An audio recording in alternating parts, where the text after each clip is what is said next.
The world our ancestors faced was brutal. Yet from it, they drew life.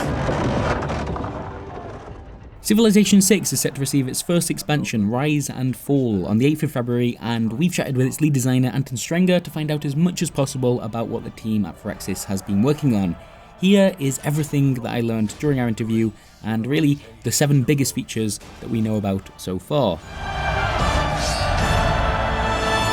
Number 1, the Great Ages. So in the base game of Civ 6, your civilization progresses through a series of eras as you play the game, from the Ancient Era all the way up to the 8th and final era, the Information Era. I'm saying the word era a lot.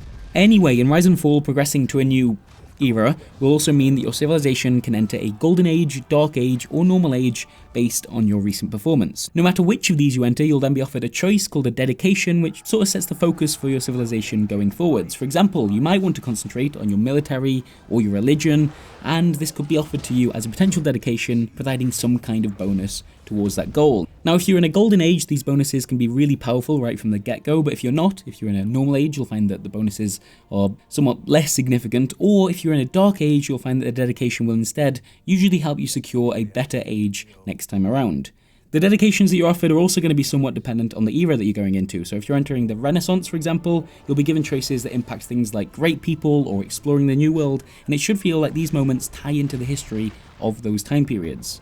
Each era will offer 4 possible dedications for you to choose between, and there's some amount of overlap with multiple options being made available across multiple eras. So some of the Renaissance dedications will also be up for grabs during the Industrial Era, for example. So how does the game determine if you're worthy of a normal, golden, or dark age? Well, I asked Firaxis this, and they told me it's based on your era score, which is an accumulation of all the cool, historic stuff that you've done in that previous era. Perhaps you were the first player to circumnavigate the world, or found a religion, and that all contributes to your score, which, if it's over a certain threshold, as you enter a new era, you'll find yourself in a golden age. If it's lower, you'll be in a dark age, and if it's somewhere in the middle, it's going to be a normal age. It may sound like if you find yourself in a dark age consistently, you're going to really suffer, and although you will want to avoid this, it's worth knowing that there are some pretty significant government policies that are only available to your civilization when they're in a dark age. Also, if you're able to progress directly from dark to golden, that's known as entering a heroic age, which means that instead of just picking one dedication, you get to select 3. That's the kind of thing that could turn your entire game around.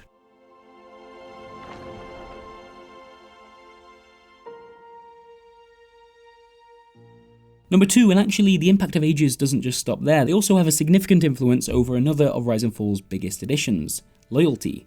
Now, each of your cities in this new expansion will be given a loyalty rating to your civilization ranging from 0 to 100%. If that percentage drops too low, the city will start to give lower yields, perhaps spark revolts, and eventually announce independence from your civilization. Worse, once that city has become independent, it's possible for another civ to gain its loyalty instead. This is, of course, like with many of the mechanics in Civilization, one that you can use to your advantage. The idea behind the entire loyalty system is that it may hopefully allow for more dynamic border shifting without players relying solely on military might.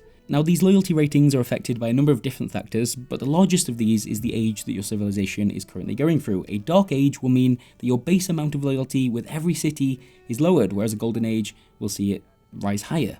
And that's not just for your own cities, this also spills out into neighbouring cities belonging to other civs, or that have already proclaimed independence. Apparently, Firaxis has played around with this system a whole bunch, trialling the idea of civilizations being able to claim cities from one another directly, but that didn't feel quite right, we're told. Instead, cities will first need to move to independence, and only then can they be claimed by another civilization through this mechanic.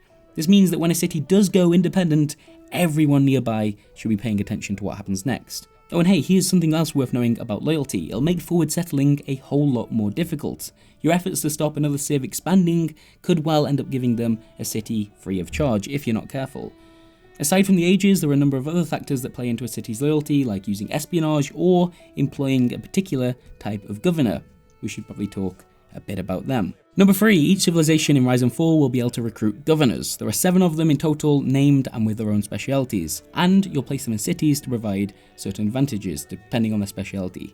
One of them, for example, is a diplomat called Amani, and she can be placed in a city on your border, which increases that city's loyalty, and also, very importantly, decreases the loyalty of nearby cities that belong to other civs.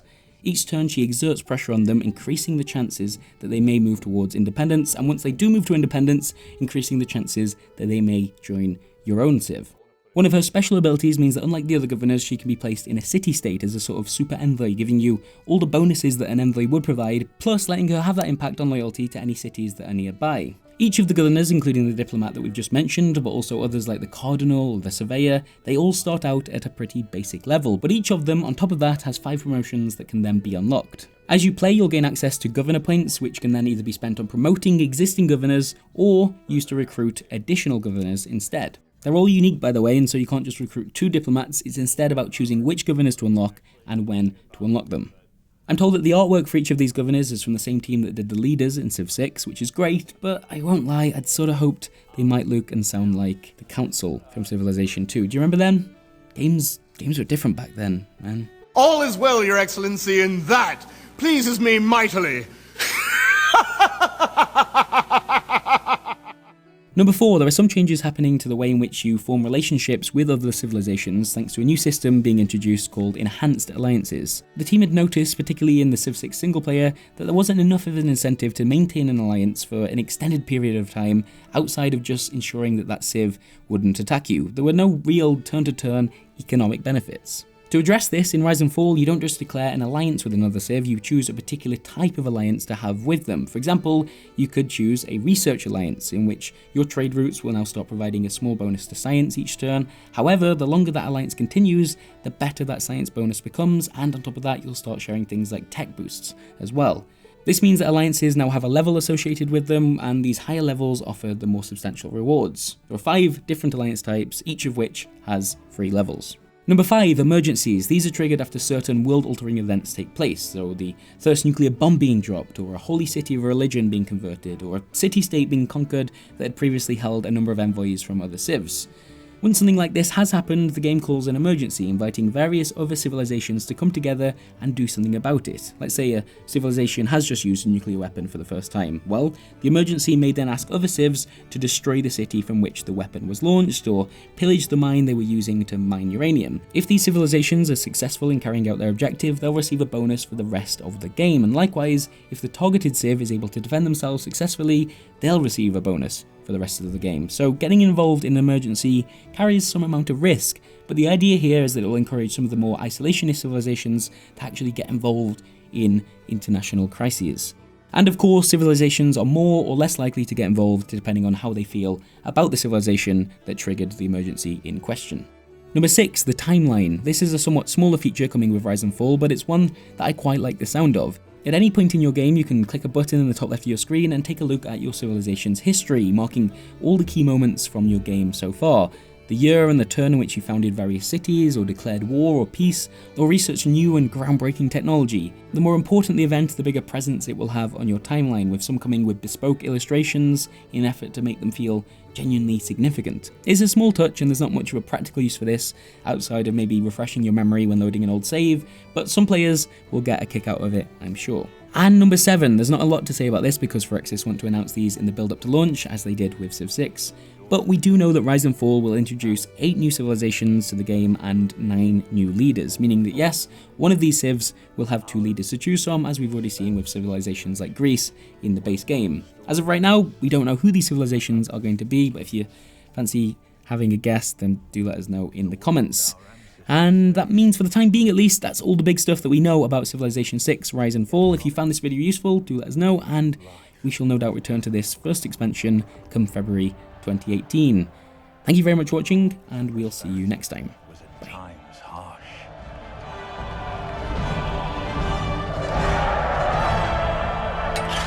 From it, great civilizations arose.